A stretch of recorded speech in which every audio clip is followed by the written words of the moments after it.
Welcome to The Explainer. Today, we're tackling a question that's honestly pretty frustrating for millions of patients and their doctors. Why do blood pressure medications sometimes just fail? The answer, it turns out, reveals a much deeper story about how we're starting to understand heart disease. And yeah, this isn't just a hunch. The numbers are pretty stark. One study found that for almost a quarter of patients with hypertension, the standard treatments just aren't getting the job done. I mean, that's not a small problem. It's a huge gap in our ability to manage one of the most common conditions in the world. So what's really going on here? All right, first things first. To really get a handle on this problem, we've got to give it a name. Because this isn't just your run-of-the-mill high blood pressure. It's a very specific condition that demands a closer look. And here it is, the official diagnosis: resistant hypertension. What this means is that a patient is already on a powerful triple combo of drugs. We're talking an RAAS blocker, a calcium channel blocker, and a diuretic, and their blood pressure still refuses to budge into the safe zone. It's a huge clue that maybe we're fighting the wrong battle, or at the very least, using the wrong weapons. And listen, the stakes here are just incredibly high. Patients with this condition have a staggering 47% higher risk of a major life-threatening event, heart attack, stroke, you name it, compared to people whose blood pressure is under control. This is so much more than a number. It is a clear and present danger. So when a patient's blood pressure is stubbornly high, doctors have a kind of standard checklist, a lineup of accomplices to investigate. What are the first things they're trained to look for? Well, you've got the usual suspects. Things like lifestyle, drinking too much, even taking common over-the-counter painkillers like NSAIDs can totally sabotage a treatment plan. And then, of course, there's the human element, people forgetting to take their pills, or something called therapeutic inertia, which is basically when treatment doesn't get ramped up fast enough. But what if it's none of those things?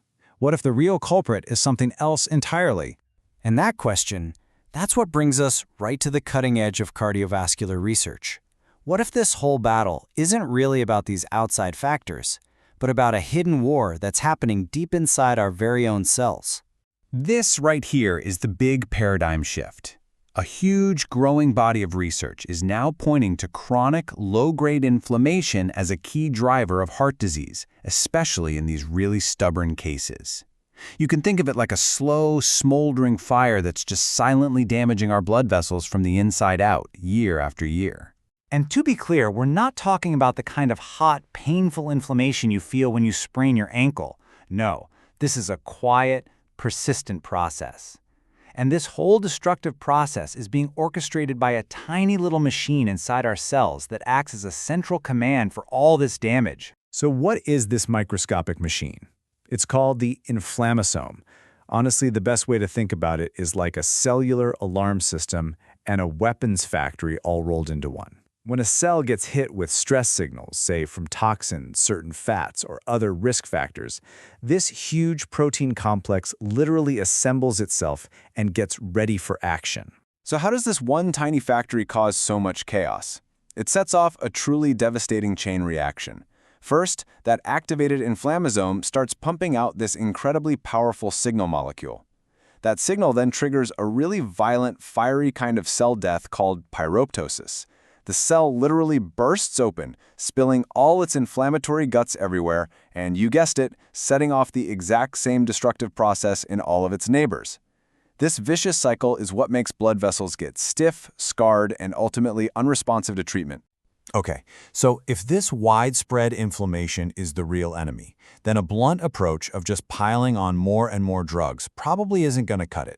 We need something more targeted. We need a precision strike. Let's walk through a clinical scenario that the sources describe. Now, this is a classic, super frustrating case. A patient comes in with angina, chest pain, but when you do a standard angiogram, you don't see any major blockages in the big arteries. As the sources point out, the real problem lies much deeper, down in the tiniest inflamed microvessels of the heart, a condition you'll often hear called INOCA. And this is where this new way of thinking changes everything. The standard approach might be, okay, let's just use any old beta blocker to slow the heart down. But a personalized approach asks a smarter question. What's the actual problem here? In this case, it's inflamed microvessels. And that's why the sources bring up a specific tool for the job, Nebivolol. What makes it different is its critical vasodilating effect. It doesn't just put the brakes on the heart, it actively relaxes and opens up those tiny, constricted blood vessels, directly counteracting the damage from all that inflammation. And that, right there, that's the future of medicine in action. It's not about just throwing more pills at a number on a blood pressure cuff. It's about truly understanding the biology underneath, in this case, microvascular dysfunction fueled by inflammation, and then picking the exact drug that has the right properties to fix that specific problem. So let's pull all of this together. What does this all really mean for the way we think about heart health going forward? Here's why all this really matters. We are finally moving beyond a one-size-fits-all model. Resistant hypertension isn't just high numbers. It's a massive red flag pointing to deeper inflammatory issues. And while, yes, lifestyle and taking your meds are critical, they're not always the whole story. The real future, the real game changer, lies in these personalized therapies that go after an individual's root biological cause, not just the symptom. And that really is the central question that's driving the entire next generation of cardiovascular medicine. It suggests a future where our main goal isn't just to manage a number, but to actually put out that smoldering systemic fire for good. Something to think about. Thanks for joining me on this explainer.